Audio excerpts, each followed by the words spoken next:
Dad's retiring. The company's mine now, Bradley Morrison announced while settling himself into my executive chair like he belonged there. He'd already started giving orders to my team, his voice carrying that entitled tone I'd grown to despise over the past 6 months. My name is Juliana Hayes, and I'm the Chief Financial Officer at Morrison Industries, a mid-sized manufacturing company based in Columbus, Ohio. At 42 years old, I've spent 15 years climbing the corporate ladder through hard work and dedication, not through family connections. Unlike Bradley, who at 35 still acted like a spoiled child despite his MBA from an expensive private school. I stood in the doorway of my own office, watching this theatrical performance unfold. Bradley had positioned himself behind my mahogany desk, already rifling through confidential financial documents that he had no legal right to access. His expensive suit couldn't hide the smugness radiating from every gesture as he picked up my personal coffee mug and took a sip. "Excuse me," I said, keeping my voice level despite the rage building inside me. "This is my office."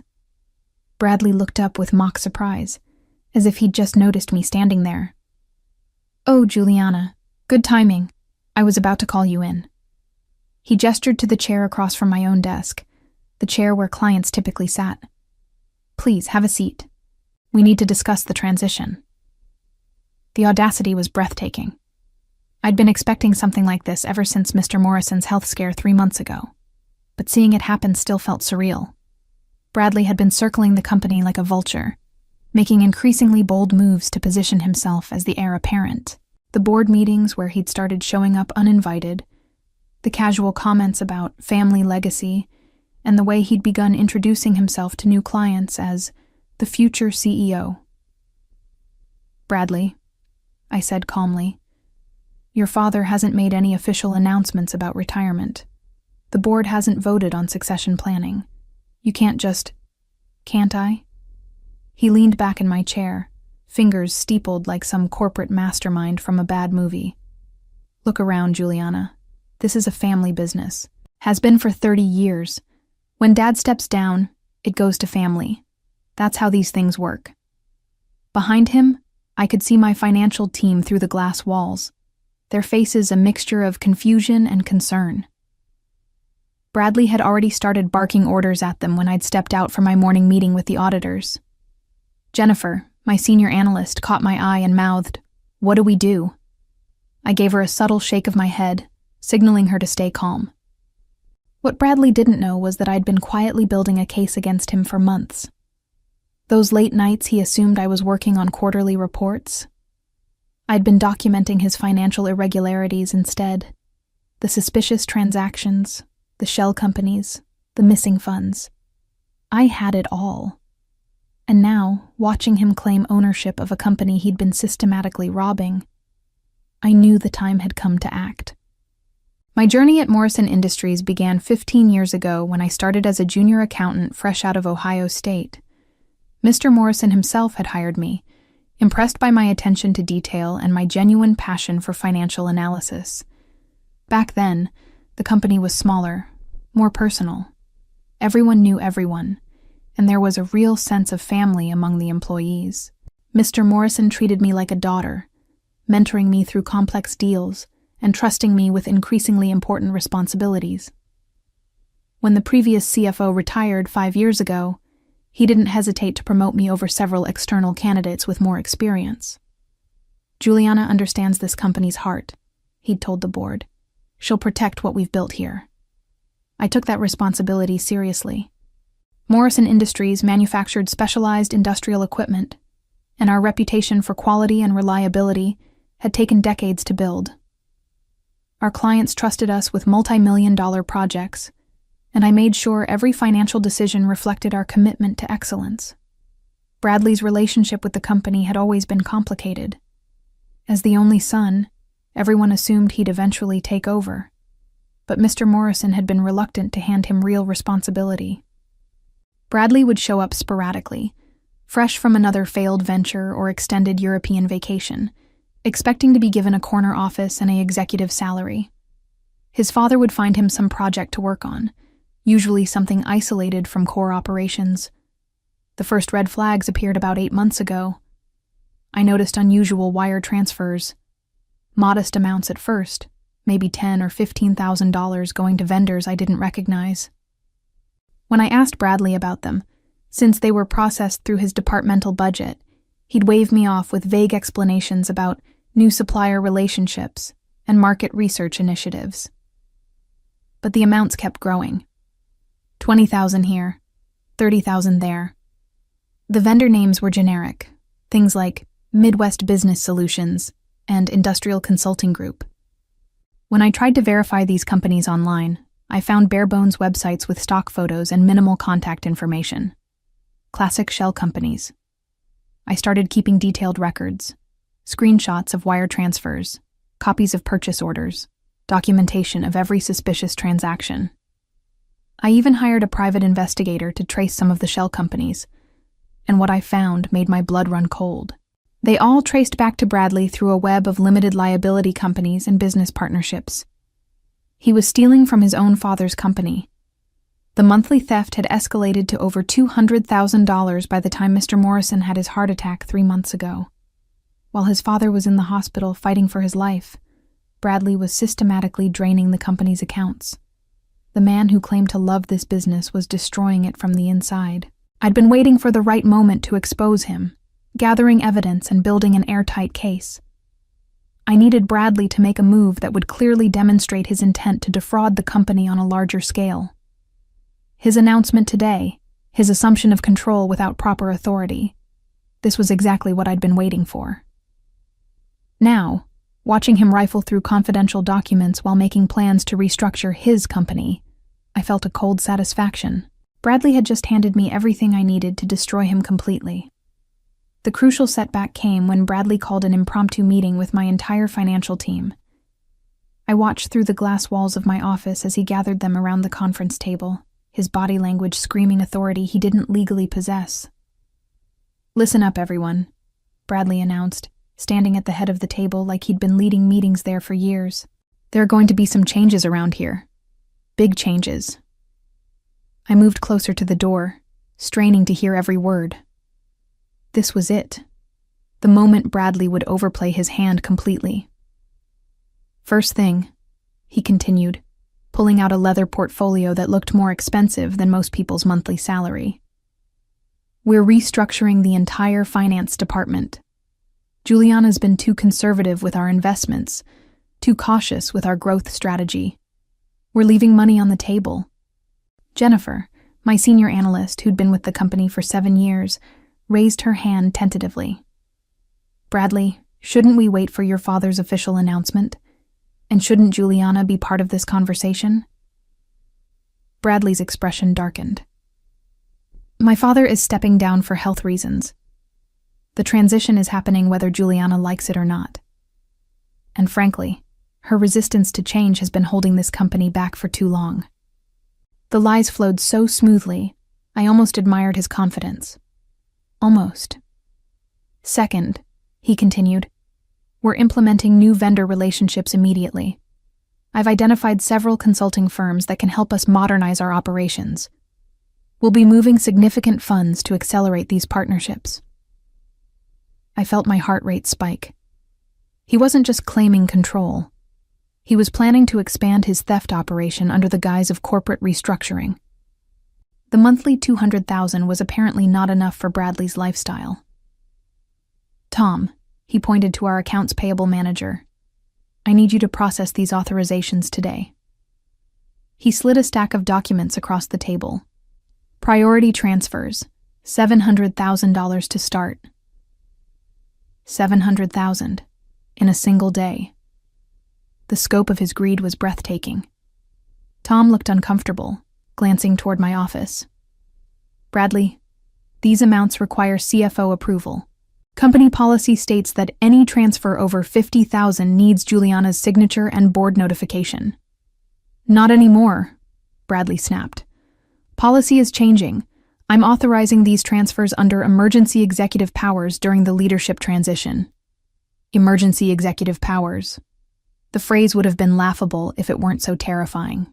Bradley was inventing authority that didn't exist, betting that people's respect for the Morrison name would override their adherence to proper procedures. But he'd made a critical mistake. Everything he'd just said was being recorded by the conference room's standard recording system, a system I'd discreetly activated when I saw him gathering my team. His claims of authority, his plans to move $700,000 to shell companies, his dismissal of board oversight, it was all being documented in real time.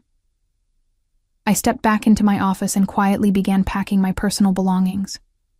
I'd heard enough. Bradley had just confessed to planning the largest single theft in company history, and he'd done it in front of witnesses while being recorded. The trap he'd been setting for himself over the past 8 months had finally snapped shut. I moved with deliberate calm, placing my personal items into a cardboard box while Bradley continued his hostile takeover in the conference room. My framed photo with Mr. Morrison at last year's company picnic, my Ohio State coffee mug, the small cactus plant that had survived 5 years of office fluorescent lighting. Each item went into the box with careful precision. The symbolism wasn't lost on me. Bradley thought he was watching me admit defeat, packing up in surrender while he claimed his birthright. He had no idea I was loading ammunition. Through the glass wall, I could see him growing more animated, more confident with each passing minute. He'd moved to the whiteboard now, sketching out organizational charts that put him at the top of every decision-making process. My team looked increasingly uncomfortable, but they were trapped between loyalty to me and fear of antagonizing the boss's son. "The beauty of family business," Bradley was saying, his voice carrying clearly through the thin walls, "is that we can move fast. No endless committee meetings, no bureaucratic red tape. When I see an opportunity, we take it. That's how we're going to dominate this market."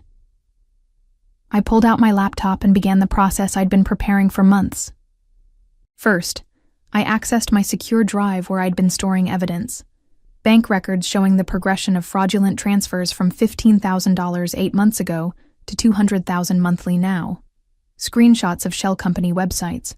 Corporate registration documents revealing Bradley as the beneficial owner of multiple fake vendors. Email trails where he'd authorized payments to companies that existed only on paper. But the crown jewel was the forensic analysis I'd commissioned 3 weeks ago. I'd hired Rebecca Cross, one of the most respected financial investigators in Ohio, to trace Bradley's money trail. Her report was devastating. A 40-page document that laid out the entire embezzlement scheme with mathematical precision. Bradley had stolen $2.4 million over 8 months. The methodology was actually quite sophisticated for someone I'd always considered more spoiled than smart. He'd created a network of 5 shell companies, each with professional-looking websites and registered business addresses that led to mail forwarding services. The companies had names that sounded legitimate. Industrial Solutions Group, Midwest Manufacturing Consultants, Professional Services Alliance. He'd even filed proper tax documents for them, maintaining the illusion of legitimate business operations. The stolen money flowed through multiple bank accounts before ultimately landing in Bradley's personal accounts or being used to fund his lifestyle. The private investigator had documented expensive cars, luxury vacations, and a downtown penthouse apartment that Bradley's official salary couldn't possibly support. What made the scheme particularly damaging was its impact on Morrison Industries' financial health. The company had been struggling with cash flow issues for months, leading to delayed vendor payments and canceled expansion plans. Mr. Morrison had been worried about competitive pressures and market changes, never suspecting that his own son was bleeding the company dry.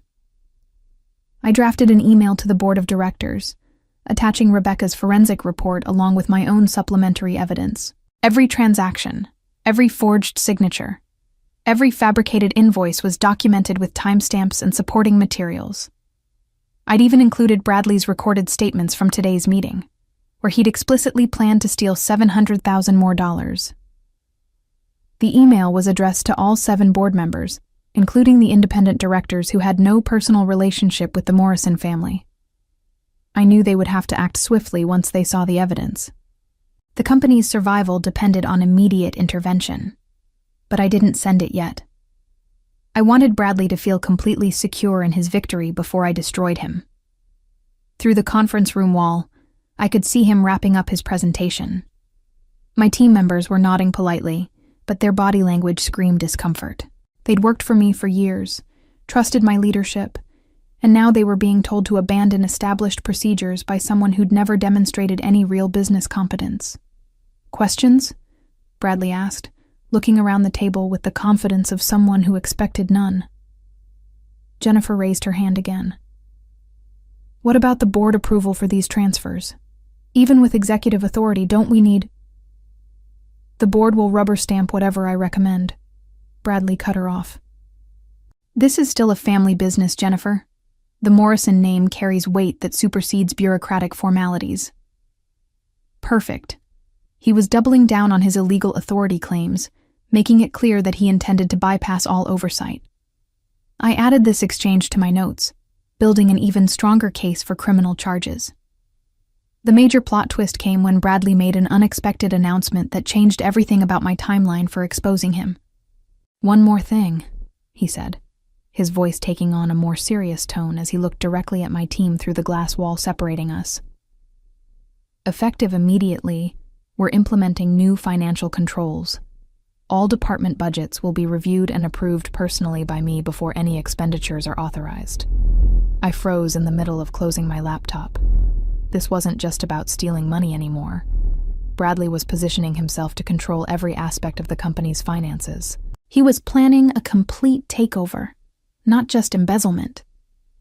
"Additionally," Bradley continued, and I could see him pulling out a thick legal document from his portfolio, "I'm announcing that Morrison Industries will be restructured as Morrison Holdings, with myself as Chief Executive Officer and President.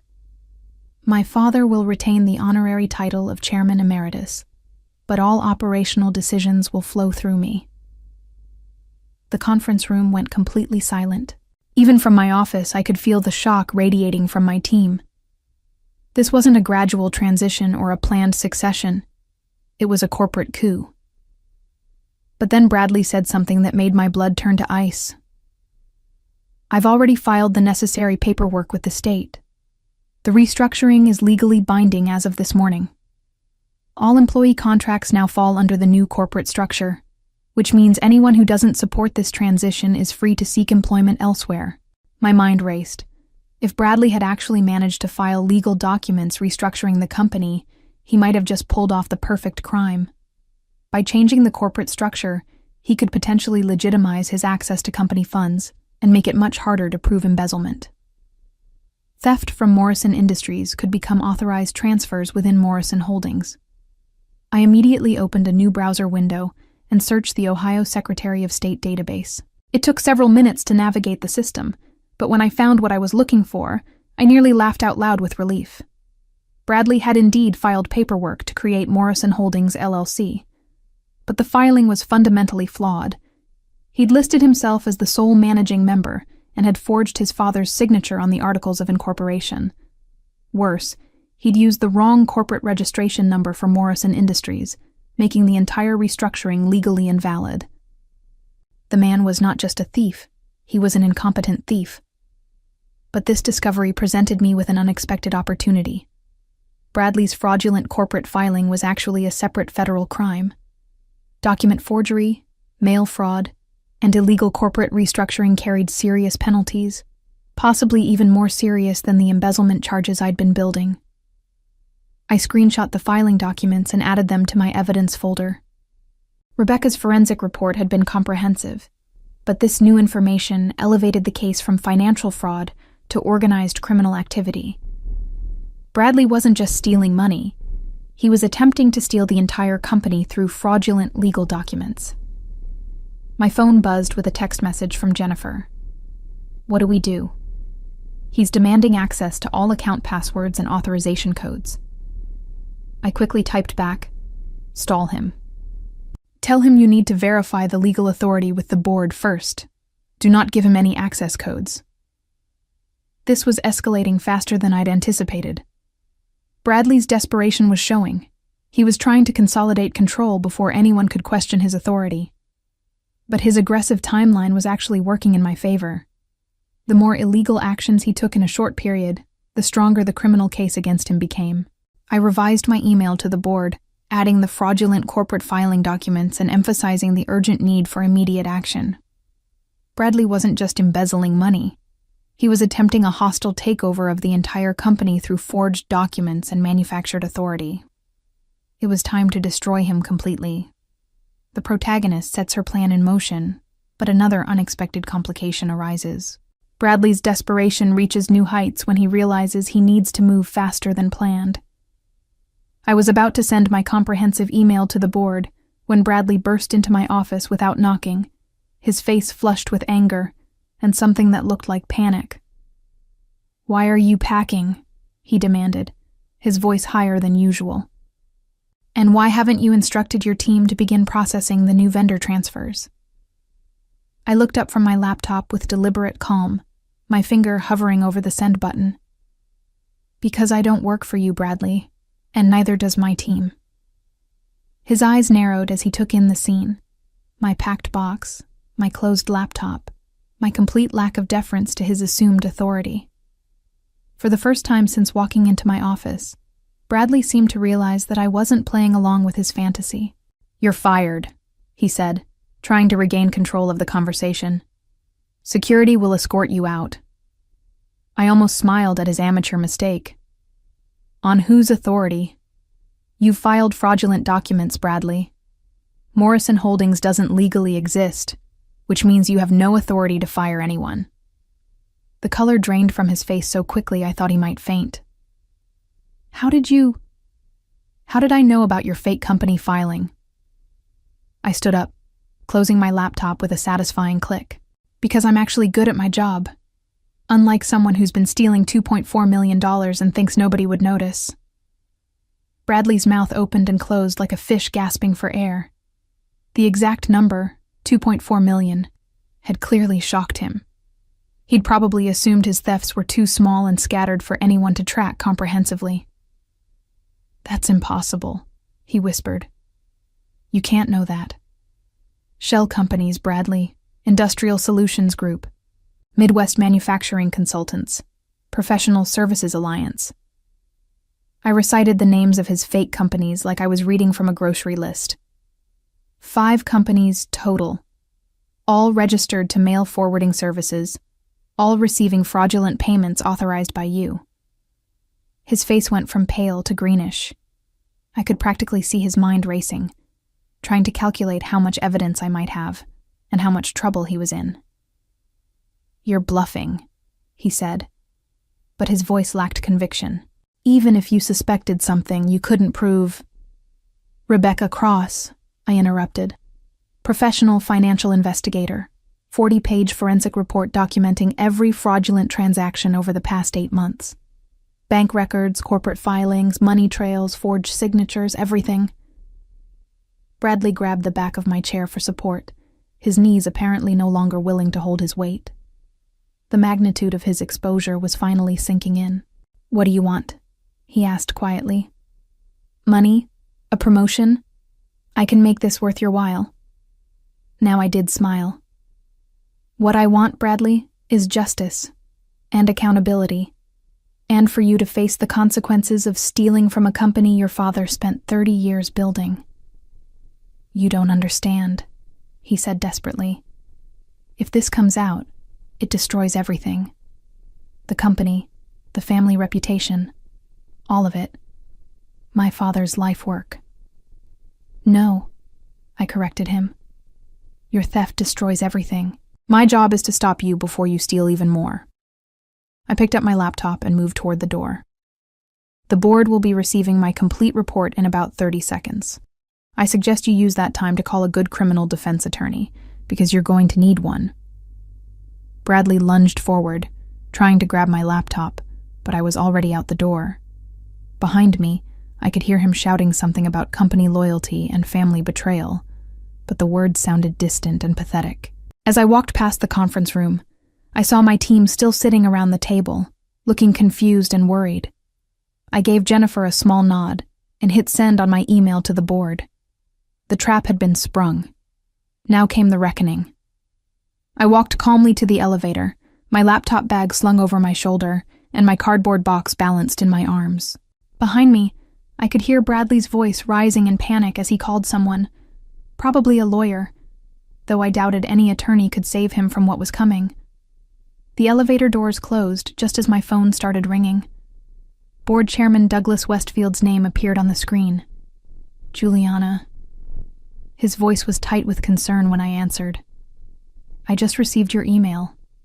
Please tell me this isn't real. It's all documented, Mr. Westfield. Every transaction, every forged signature, every fake company. Bradley has stolen $2.4 million over 8 months, and this morning he tried to steal $700,000 more. A long pause. The recording you included? That's really him planning additional theft? Recorded 40 minutes ago in the conference room. He also filed fraudulent corporate documents this morning, attempting to restructure the company under his control without board approval or legal authority. Jesus Christ. I could hear papers rustling as Westfield reviewed the evidence. Juliana, we need an emergency board meeting immediately. Can you be available this afternoon? Of course. But Mr. Westfield, there's something else you should know. Bradley is in my office right now trying to authorize additional transfers. My team is stalling him, but he's desperate. If you're going to act, it needs to be today. I'm calling the police, Westfield said grimly. This is beyond board discipline. This is criminal fraud. Through the elevator's glass walls, I could see Morrison Industries' lobby, where I'd walked in as an excited junior accountant 15 years ago. Today, I was walking out as the person who'd saved the company from destruction. Mr. Westfield, I said as the elevator reached the ground floor. There's one more thing. I recommend you secure all financial systems immediately. Change passwords, freeze authorization codes, everything. Bradley is going to try to move money the moment he realizes what's happening. Already on it.